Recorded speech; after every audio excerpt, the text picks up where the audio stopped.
everyone, it's Melissa Rich from Tierra Antigua Realty, and I wanted to make a quick video because it's been a while since I've done one of these kind of more informational based videos, and there's been a lot of changes in the real estate market in the past few months. So you might have heard on the news about the NAR settlement. Unfortunately, there's a lot of misinformation out there, so I wanted to clear a few things up if you're buying or selling. So in the past, if you wanted to go see homes, you might just get my business card, see a sign, get one of my marketing materials, give me a call, and we hit the ground running, right? I may have just met you at the first property. Sometimes we would meet at the office first and kind of go over your needs, but a lot of times if you called an agent in the past, you could just get into a house that afternoon without much formality. So what these changes have done is made it so that a buyer-broker agreement is now going to be required before any buyer agent shows you any property. You can still go into open houses, you can still go into new home sale sites, that's all fine. But if you come into my open house and then you say, hey, we don't want this house, but will you go show us the one down the road? Boom, I'm gonna have to have you sign a buyer-broker agreement. So I've had some clients who are a little bit hesitant, particularly clients that maybe want to go from open house to open house before committing to a buyer-broker, and that's understandable. Luckily, the buyer-broker agreement can be set for different property types, different geographical regions, and different time frames. So say you're coming into Tucson to look at homes and you've never met me before, I've just been referred to you. I can definitely sign a buyer-broker agreement with you just for the week that you're in town. It gives us an opportunity to meet with each other, make sure it's mutually a good fit before we commit to a longer period of time. In the NAR settlement, another form came out that is just simply a showing agreement. And so that's kind of, the buyer-broker agreement is exclusive, it's the Cadillac, it's the form we want to use. But if you're really hesitant, some agents, probably not myself personally, and I'll explain why, but some agents might be okay with just having you sign a showing agreement. And basically what that says, same sort of thing as a buyer-broker agreement, but you could sign multiple showing agreements. And only the agent that actually sells you the property that you end up purchasing would get compensation. So you can see why some agents are probably not going to sign that.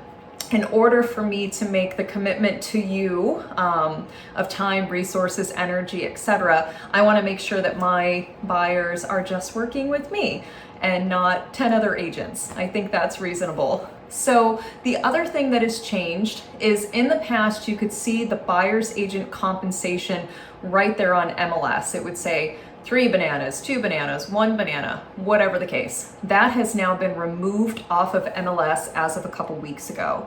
So it's a big change, but in the same vein, I can just reach out to the listing agent and ask what the compensation is, if there's a compensation being offered from the seller, which is how we've been doing it the entire time I've been in real estate. So seller compensation to the buyer's agent has always been negotiable, as well as what I put on my buyer-broker agreement with you, my buyer. That is also negotiable. So I might tell you, hey, for me to represent you, I charge 3 bananas, and you come back and we have that conversation. And then when I go out to show you properties, I'm gonna call the listing agent and I'm gonna ask, is this seller offering compensation? And if they are, if they aren't, I can inform you of this and you can decide whether or not you want to see that property.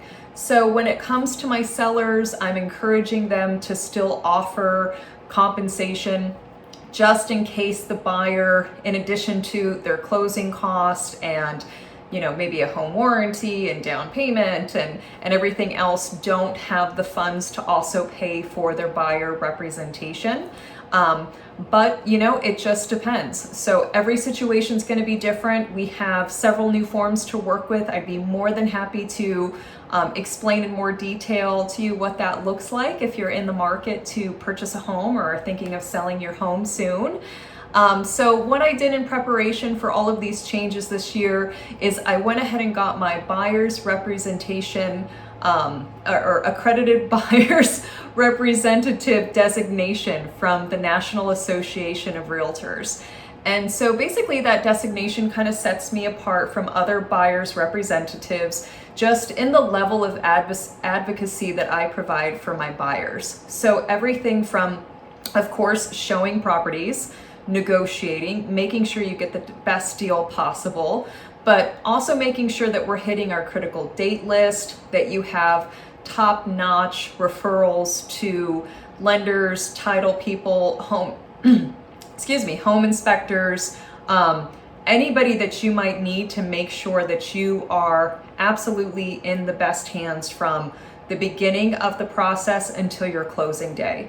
So as that accredited buyer's representative, I bring more skill sets to the table now than ever before when I'm representing my buyers, which I felt was really important with all of these changes. So please let me know if you have any questions. I know there's been a lot of information and unfortunately misinformation in the news about the NAR settlement and what that means for buyers and sellers. So please reach out to me if you have any questions. And as always, I hope you are happy and healthy and doing well, and I hope to hear from you soon. Thanks, bye-bye.